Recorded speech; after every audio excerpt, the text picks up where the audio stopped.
Hello, Joburgers. Justin here. Welcome back. Happy Friday. I hope I haven't scared you all to death. But if you don't subscribe, I'm going to send some ghosts to come and haunt your house.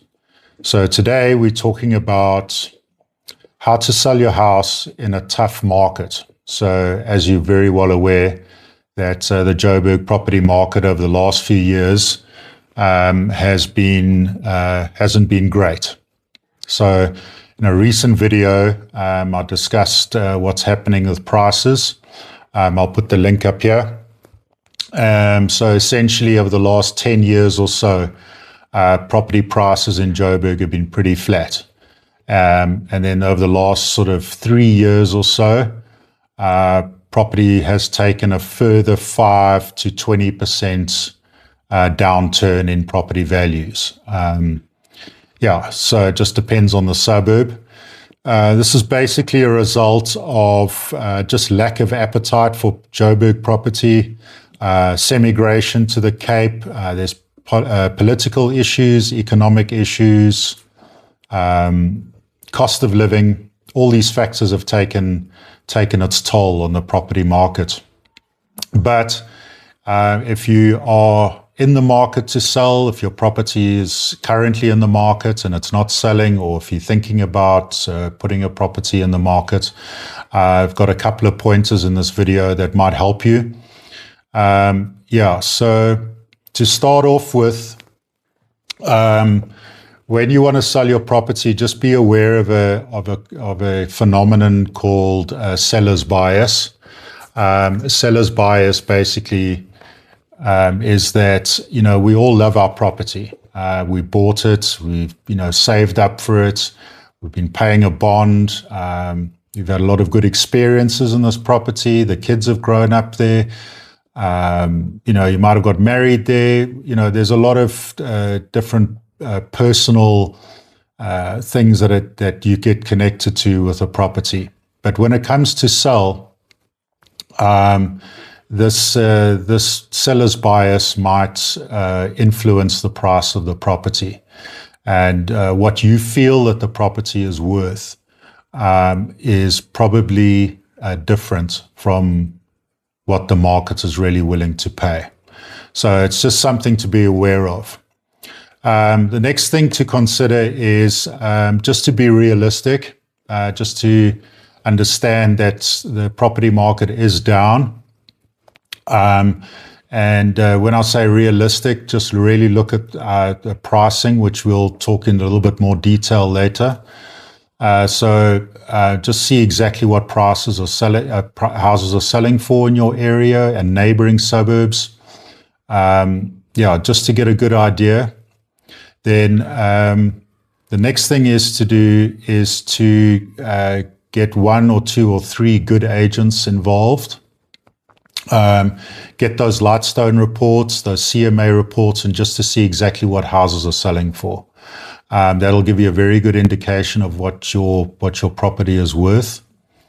Another good thing to do is when you decide on your price. I'm going to use an example of, say, 1.5 million. Let's say your house is worth 1.5 million. When you decide to list your price, list your house, don't list at a very, very high price and expect people to make offers.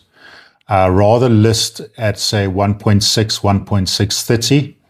1.630, because if you have your listing price and your actual selling price close together, it tends to attract more buyers to your property, which is a good thing, because the more buyers you have, the more offers you can get and the more opportunity that you can have to negotiate a price.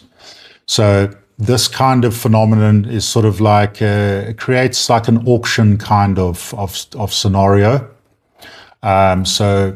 People come in, make offers, you can always counter offer. And that's one way of getting a very good market related price. The thing is now is that buyers are looking for value. Okay, so value is a very important thing, and price is king.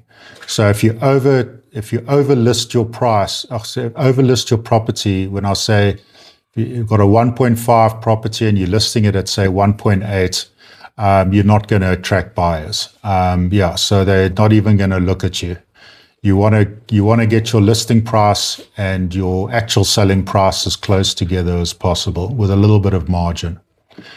So the next thing to do is potentially look at auctions. Auctions are becoming very popular lately.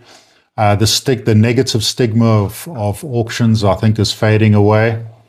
So what you do there is you can set your reserve price and get people to bid on your property. So that's another good way of selling your property in a tough market and getting good market-related price. All right, another very important thing is obviously marketing. Okay, so marketing, you've got to get your house out onto all the property platforms, social media. You've got to get professional photography and so on. That is absolutely critical. Get your property to as many platforms and as much social media as possible. Show days are also very important.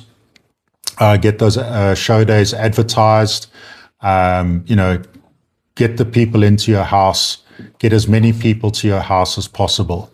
So that's absolutely critical. Another very important thing is make sure that your house is in the best condition possible. Okay, so houses that are selling are generally in good condition and are well priced. Houses that are, there's work to be done, the gardens are unkept, they're looking shabby, they're not getting their prices. And also those properties are staying on the market for a much longer period of time. So buyers, as I say, are spoiled for choice. So your property has really got to stand out as the best value in your price range, in your neighborhood. That's how you're going to sell your property. So renovate if you want to, but don't spend too much money. Do some painting, some fixing, as I say, tidy up the garden. Good presentation does count for a lot. So just a couple of things on how to sell your property in a tough market. So it's an unfortunate reality. The property market is what it is. So until things change on the economic side or the politics and all that sort of thing, the property market is going to stay pretty flat or stagnant. But you can still sell your property at a good price. But as I say, pricing, condition, and good marketing. Those are your keys. That's a quick summary, guys. Thanks very much for watching. And we'll see you next time. And have a great weekend. Okay, cheers.